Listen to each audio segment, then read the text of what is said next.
El título de la lección, hermanos, lleva por nombre El jueves va a llover. Ese es el título de la lección. El jueves va a llover. Y dije, no les voy a decir el título en el grupo porque si no le van a poner en Google el jueves va a llover y les va a parecer que no va a llover, ¿verdad? Entonces, es un título interesante que si le pregunto hoy, ¿qué entiende usted por el jueves va a llover? ¿Entendería algo? Que el jueves va a llover. Pero ¿qué pasa que usted vive en un desierto y que es temporada que no llueve? Que nomás llueve una vez al año, 2 veces al año, y te dicen el jueves va a llover. ¿Qué pensarías tú con ese mensaje? Pues, como que no, yo pensaría que no tiene sentido lo que me están diciendo, que a lo mejor es simplemente algo poético o es un mensaje que se aventó así a la ligera. Eso es lo que yo pensaría, ¿verdad? Que el jueves va a llover, bueno, no entiendo. Les voy a poner un ejemplo, les voy a platicar una historia. Imagínense, hermanas y hermanos, que usted está hoy aquí, que su pareja es un general del ejército de Israel. Esa es su pareja, ¿eh? Y un día usted está con él y encuentra un mensaje. Y ese mensaje dice, el jueves va a llover. Y como les digo, pues están en una ciudad donde no llueve, no es época de lluvia, que llueve un poco. El jueves va a llover. Qué extraño mensaje, ¿no? ¿Qué querrá decir esto? Y como ves que no es algo sin sentido, toman la decisión de tirarlo. Dices, esto lo voy a tirar porque esto no sirve, o sea, no es nada significante, no es algo importante. Si hubiera encontrado un billete, pues lo guarda. Si hubiera sido otra cosa que sirviera, lo guarda. Pero no era algo que no servía. Entonces agarra y lo toma, y en eso que lo va a tomar, llega su pareja. Dice, hey, ¿qué estás tirando? A ver, déjame ver. Y lee su pareja, el jueves va a llover. Se pone su uniforme, se va al cuartel, empieza a hacer llamadas, empieza a reunir el ejército y empieza a hacer muchos movimientos. El mensaje que para usted no fue importante, el jueves va a llover, para él sí. Y cuando regresa tu pareja le preguntas, hey, ¿qué pasó? ¿Qué significa eso? Y te explica. Mira, teníamos un soldado infiltrado con las tropas enemigas y me mandó este mensaje a mí y lo que significa es que el jueves vamos a ser bombardeados. ¿Era un mensaje importante? Sí, muy importante. Pero en las manos indicadas. ¿Sí? En manos que no son las indicadas o que no están preparadas. Era el mismo mensaje y era importante. Pero unas manos sí estaban preparadas para entender qué era lo que decía y otras manos no, hermanos. Lo hubiera tirado. En las manos equivocadas siempre el mensaje va a perder valor. Siempre.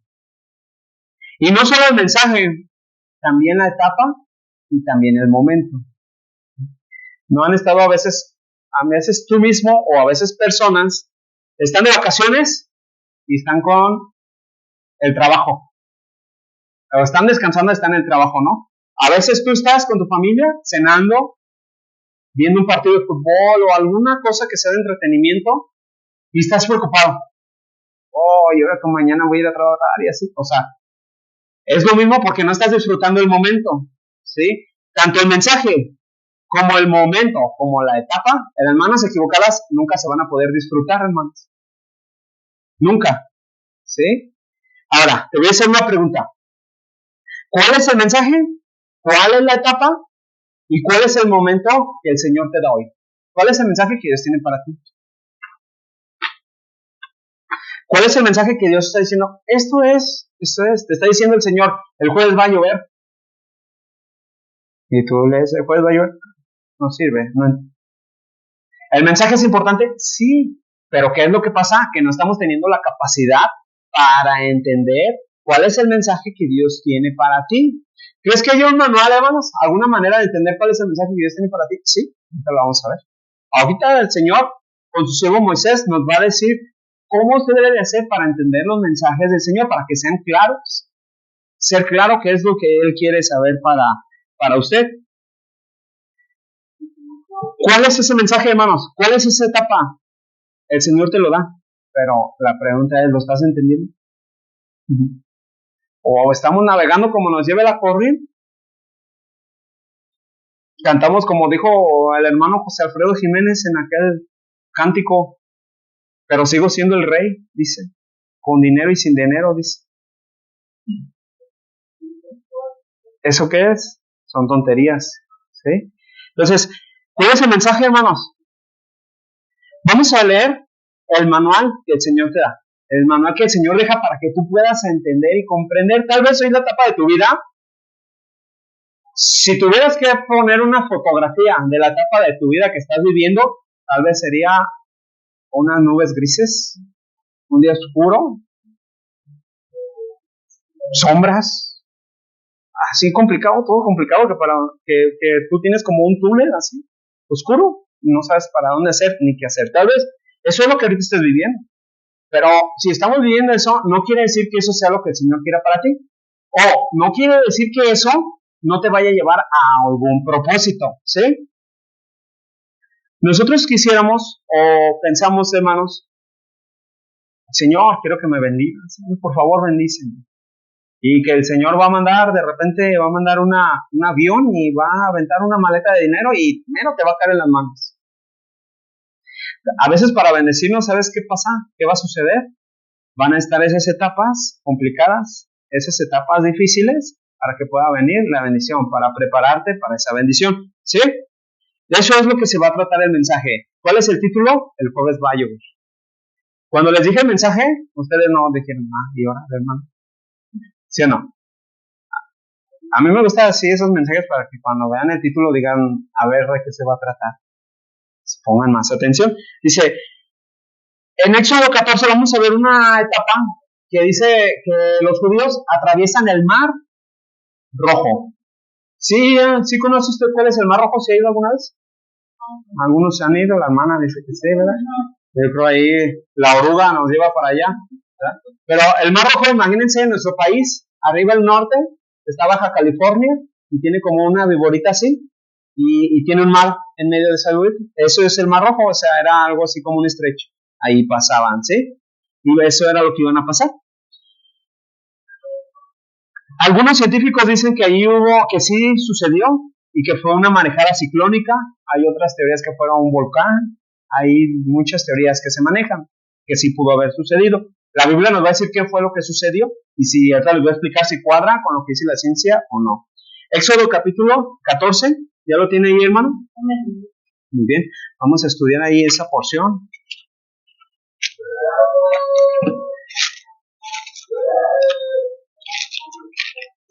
Éxodo capítulo 14, vamos a leer a partir del versículo 5, hermanos. Dice, y fue dado aviso al rey de Egipto que el pueblo huía, y el corazón del faraón y de sus siervos se volvió contra el pueblo, y dijeron, ¿cómo hemos hecho esto de haber dejado ir a Israel para que no nos sirva? Y fue dado aviso al rey de Egipto que el pueblo huía, y el corazón del faraón y de sus siervos se volvió contra el pueblo, y dijeron, ¿cómo hemos hecho esto de haber dejado ir a Israel para que nos sirva? Versículo 6. Y unció su carro y tomó consigo su pueblo. 7. Y tomó 700 carros escogidos y todos los carros de Egipto y los capitanes sobre ellos. Y endureció Jehová el corazón de Faraón, rey de Egipto, y él guió a los hijos de Israel. Pero los hijos de Israel habían salido con mano poderosa. Versículo 5 al 8 nos habla de una salida. ¿Qué significa? Dalila, ¿qué crees que significa la palabra éxodo? Éxodo significa salida. Eso es lo que significa éxodo. La salida. ¿La salida de dónde? De Egipto a la tierra prometida. Eso es lo que significa. Es el éxodo. La salida de Egipto a la tierra prometida. Y salieron, hermano. Empezaron a salir toda la gente. ¿Quién se los había dicho? Señor. ¿Crees que todos los que salieron creían en Dios? No. ¿Quién era a lo mejor el único que creía? Moisés y algunos que otros. Pero todos fueron, ¿sí? Y algunos empezaban a creer en Jehová, en el Dios de ellos, pero no sabían por qué, ni quién era, ni en realidad qué era lo que sucedía, qué es lo que estaba pasando, pero más sin embargo, todos salieron. Versículo 9 los alcanzan, hermano. Siguiendo los pueblos egipcios con toda la caballería y carros de Faraón, su gente de a caballo y todo su ejército los alcanzaron acampados junto al mar, al lado de Pi Hahiroth, delante de Baal Zephón.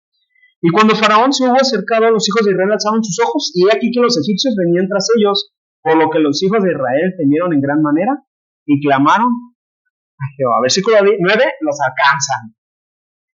¿Qué coches? Dice que traían carros, ¿no? ¿Qué tipo de carros crees que traían? Un Ford, un Chevrolet, unas carretas, ¿no? ¿Sí? ¿Qué pasaría, hermanos? ¿Qué pasaría si hoy te digo que esas carretas han sido encontradas? ¿Y dónde crees que las encontraron? En el Mar Rojo. Allí. Al final les voy a decir todo lo que se ha encontrado en el Mar Rojo, cuántos esqueletos se han encontrado en el Mar Rojo y qué piezas se han encontrado en el Mar Rojo. Entonces los alcanzan, hermano. Dice que salieron. Ahora, ¿Israel con quién iba?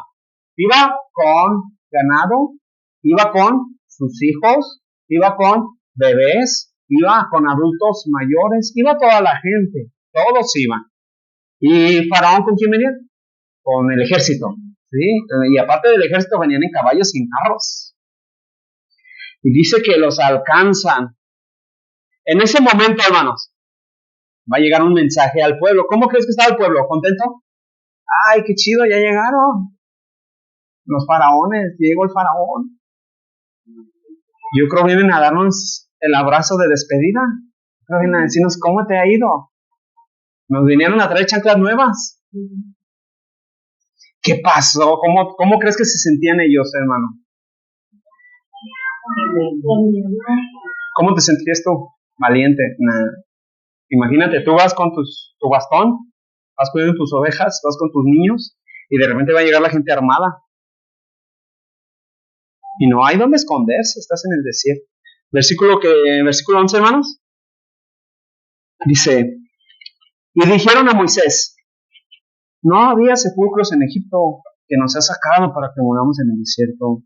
¿Por qué has hecho así con nosotros, que nos has sacado de Egipto?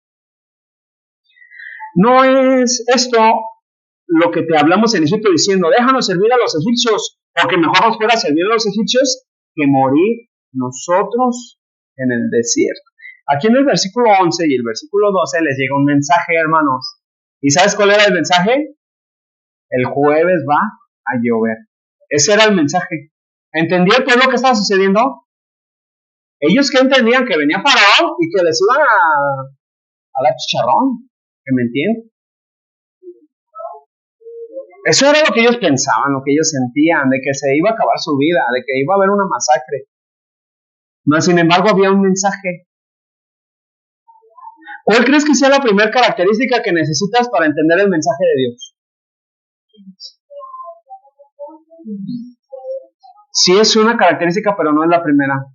Porque para que tú puedas creer, ¿sabes qué? Necesitas primero no tener miedo, hermanos.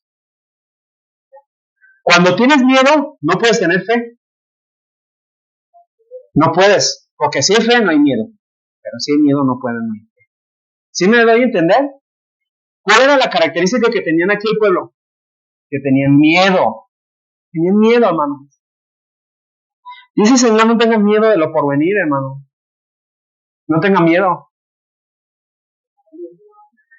Y aún así que se vea todo oscuro, no debe de tener miedo. No debemos de tener miedo. ¿Está fácil? No.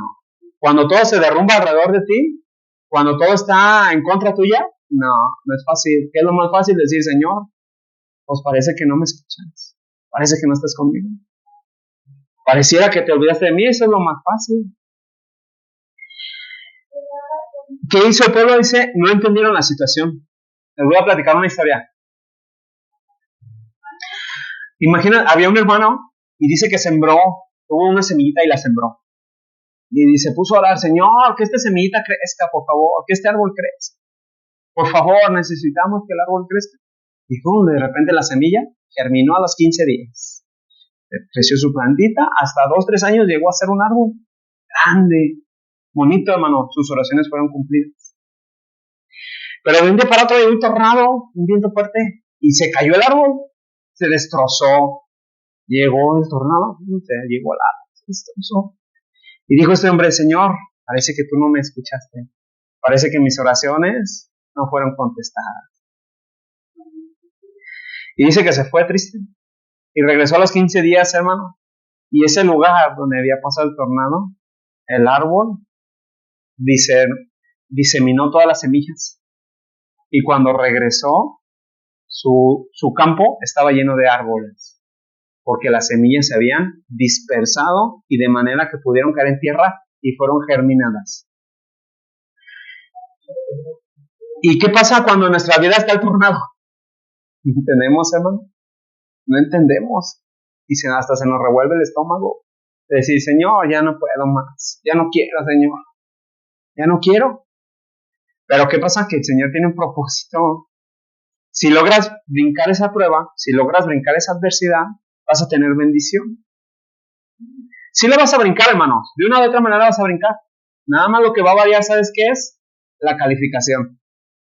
De panzazo, más o menos, o excelente. Número 1, hermanos. Número 1, para poder entender el mensaje, quitar el temor de tu vida.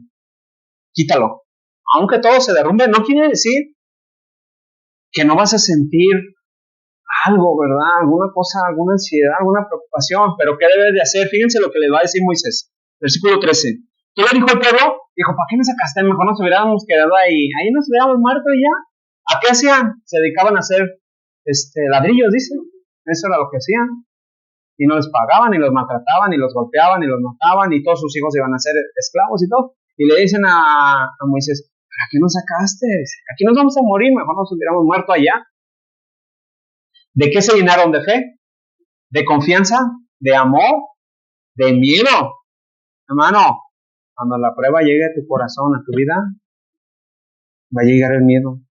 Sácalo lo más pronto que puedas. No te lo quedes.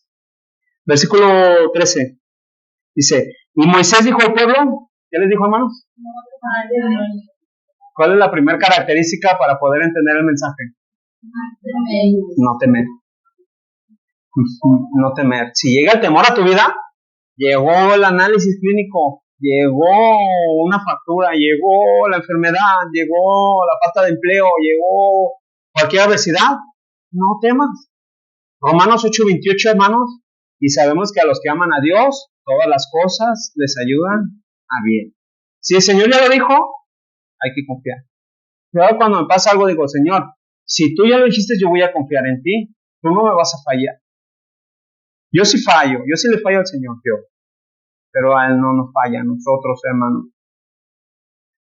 Dice aquí el versículo 13, les dice Moisés, no temas. Les dice, no tengan miedo. ¿A poco no habían visto ya las 7 plagas, hermano? ¿No habían visto ya cómo el río se convertía en sangre? ¿No habían visto ya cómo salían las ranas? ¿No habían visto ya cómo se morían los primogénitos? ¿No habían visto ya cómo se oscurecía el sol? Ya lo habían visto.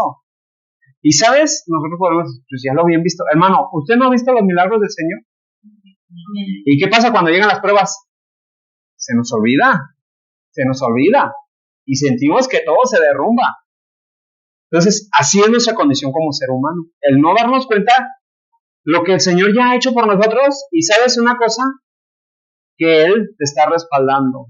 Está atrás de ti, hermanos, respaldándote. Está detrás de ti, poniendo sus manos sobre ti para cuidarte, para ayudarte, para bendecirte. Y si no fuera por el Señor, hermanos, ya no estaríamos aquí. Pero Él tiene misericordia de usted y nos cuida y nos ayuda. Primer requisito, primer cosa que pide Moisés, que Dios le enseñó, dice, no temáis. Imagínate el líder y que le hubiera dado miedo a Moisés. Ahí hubieran muerto todos, hermanos. Dice, no temáis. Cuando en tu casa se derrumbe todo, usted tiene que ser ese Moisés y decirle, no tengan miedo. Ya mi Señor dijo que a los que aman a Dios, todas las cosas les ayudan a bien. ¿Cómo no voy a confiar yo en Él? Si Él me lo prometió, yo voy a confiar en Él. Versículo 13 dice, y Moisés dijo al pueblo, no temáis, estad firmes y ved la salvación que Jehová hará hoy con vosotros.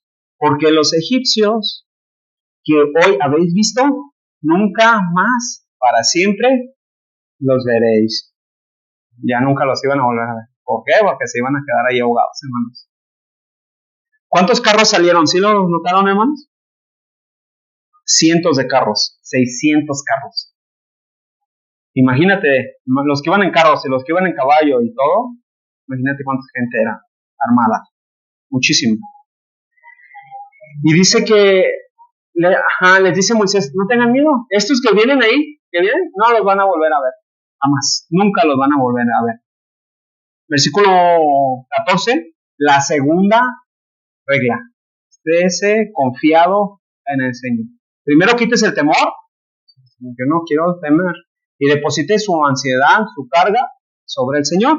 Número 2, confía. Dice, versículo 14, Jehová peleará por vosotros y vosotros estaréis tranquilos, ¿sí?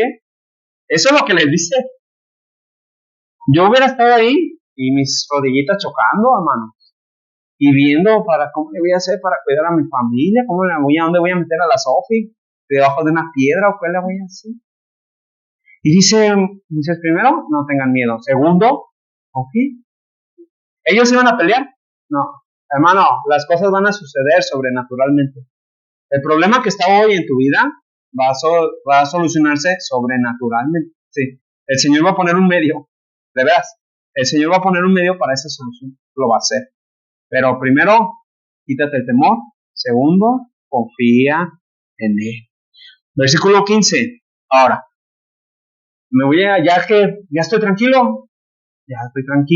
Ahora que estoy tranquilo, voy a confiar. Y ahora que confío en el Señor, me voy a echar un sueño. ¿Qué dice en versículo 15? ¿Qué creen que debemos de hacer? Actuar. 15, actúa, dice. Entonces Jehová dijo a Moisés, ¿por qué clamas a mí hoy? Imagínate que eres Moisés, hermano. Ya le dijiste al pueblo. Le dice al pueblo, no tengan miedo, el Señor va a pelear con nosotros. Y doblas tu rodilla y te pones a orar, Señor. Y el Señor le dice, ¿por qué te pones a orar, Moisés? Así le dijo, ¿sí o no? Ahí dice, ¿por qué clamas a mí? ¿Qué era tiempo, hermano, de orar o de actuar? Era tiempo de actuar. Era tiempo que se pusiera listo. Y luego hay en algunos autores o estudiosos que dicen que Moisés tenía un problema con su boca. No sé si lo hay en ustedes. Creo que era tartamudo. Algunos dicen que era tartamudo.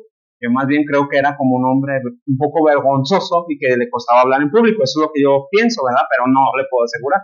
Y luego entonces imagínense que fuera así medio tartamudo, así que se le atorara la lengua. Y luego está orando. Y señor. Híjole, le dice el Señor, no es tiempo de orar, Moisés. No es tiempo de orar. Ahorita no es tiempo de clamar, hermano. Muchas de sus oraciones, de las oraciones que usted tiene, no se necesitan orar. Muchas de sus peticiones. Porque usted es la respuesta a la oración. ¿Sí me debe entender? Por ejemplo, ay, Señor, provéele de comida a mi vecino. Señor dice, no, ¿a qué horas? Llévale tú un plato de sopa y dale para que coma, ¿sí? ¿Sí me debe entender? O sea, no estoy diciendo que no ore, no estoy diciendo eso, no, sino que también siempre nosotros también debemos de hacer lo que nos toca, ¿verdad?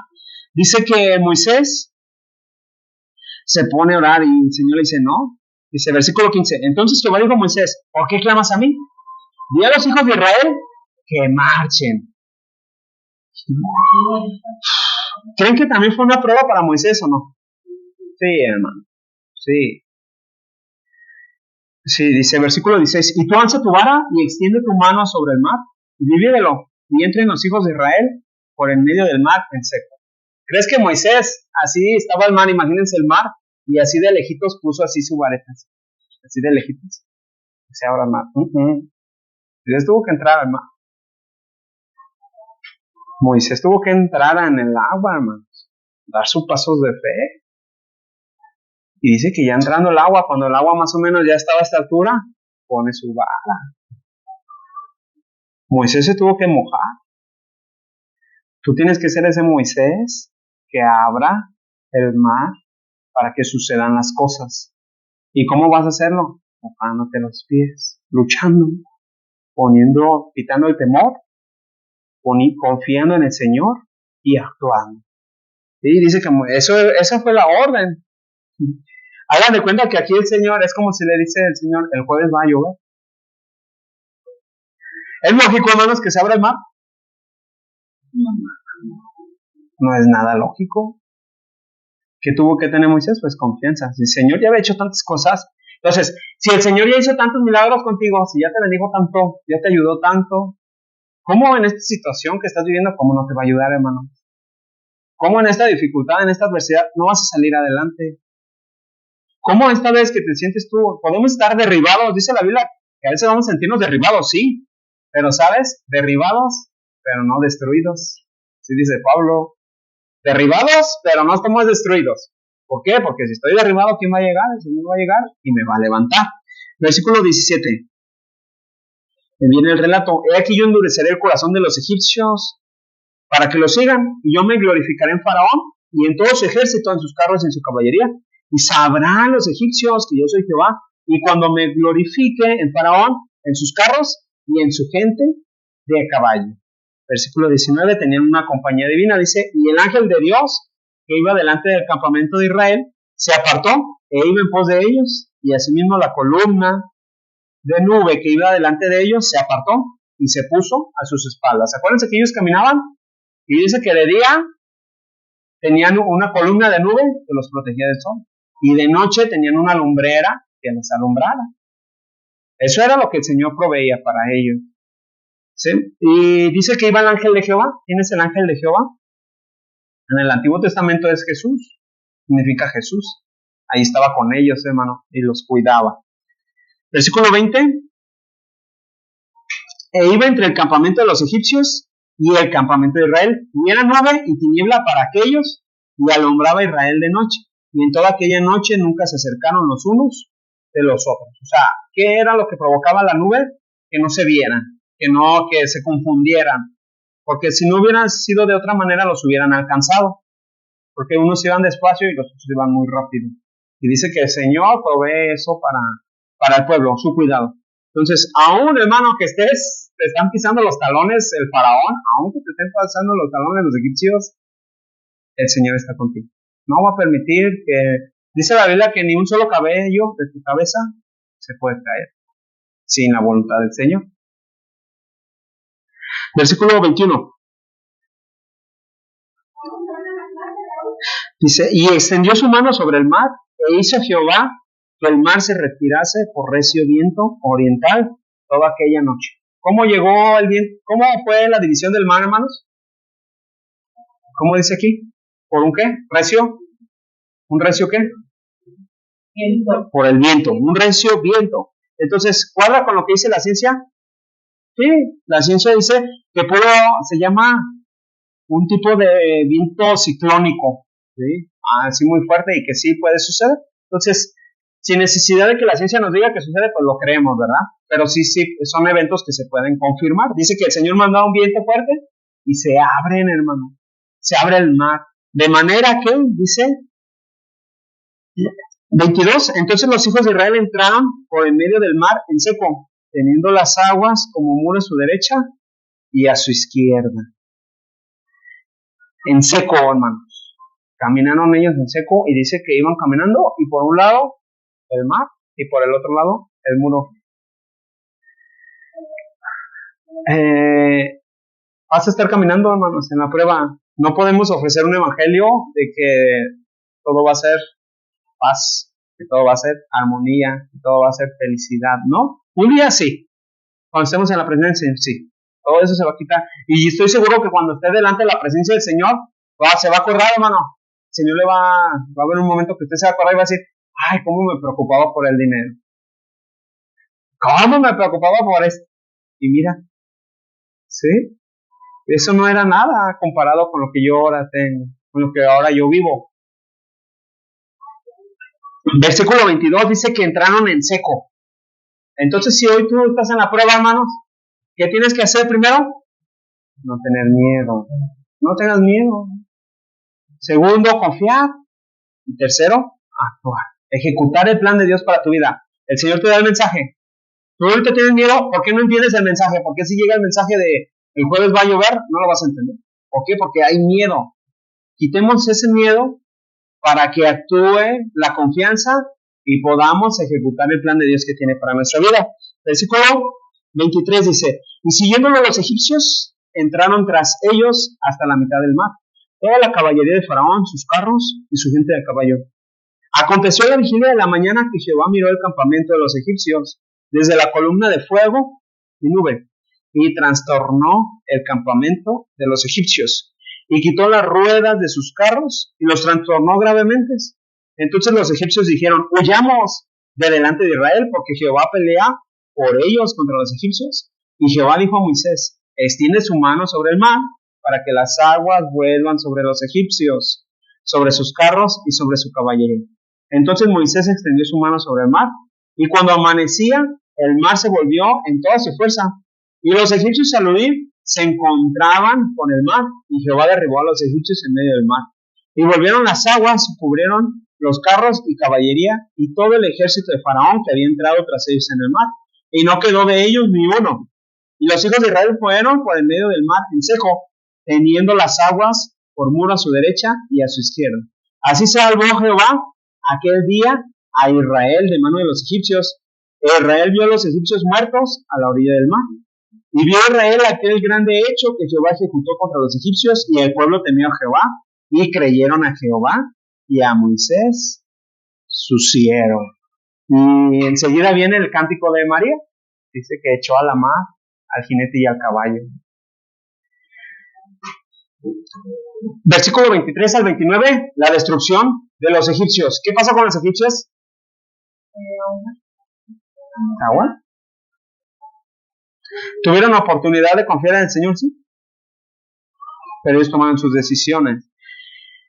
Si hay gente que ha estudiado esa parte del Mar Rojo, hermanos, han encontrado las ruedas de los carros de los egipcios. Ahí están las ruedas todavía.